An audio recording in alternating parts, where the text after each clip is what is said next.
أصدق كيف أنك زرتنا، بل وأغرقت أرواحنا 20 ليلة بوابل من الرحمات والغفران. والآن تخبرني بأنك حزمت أمتعتك استعدادا للرحيل. أتريدني أن ألوح بيدي مودعا لأجمل أيامك يا رمضان؟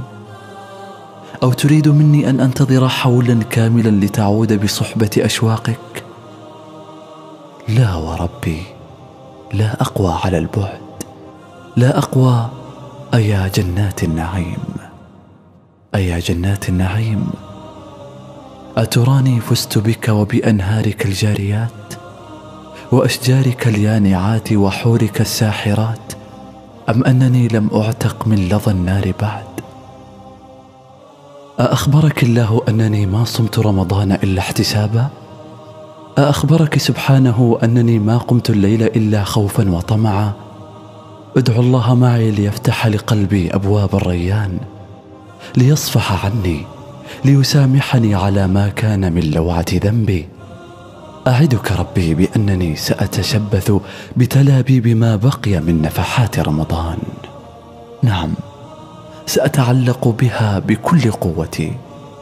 وحتى أنت يا رمضان، أتراك ستشهد لي يوم الزحام؟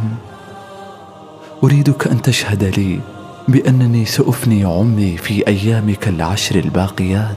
لن أفارق يدك، سأمسك بك جيدا، سأدعو كثيرا عند مغيب شمسك، سأبكي حبا في جوف ليلك، سأبكي لأنني قد لا أراك ثانية. وهل يضمن أحدا رؤية ابتسامة ثغرك مجددا يا رمضان؟ سأفعل، وسأذكر شلالات الفرح التي تنتظرني. سأذكر بأن بعد صبري سأرى سندسا واستبرق، وحينها كيف ستقسو حياتي بعد رضاك يا الله. أيا ليلة القدر، أسألك بالله لا ترحلي إلا وقد قطعت خطيئاتي إربا إربا، وغمست قلبي في شلالات النقاء ليعود أبيضا عذبا. فما حالي إن لم تفعلي؟ أياما آنست قلبي أياما معدودات، أتراني سأراك ثانية؟ أوقن بأنك إن غبت عن ناظري فقد يكون لقاء أخيرا. لذا سأحبك يا رمضان في 10 الأخيرات أكثر. سأحبك كما لم أفعل يوما، وسأرتجي يوما أقول فيه: عودا حميدا يا حبيبا طال غيابه، واشتاقت جدران القلوب لطهره.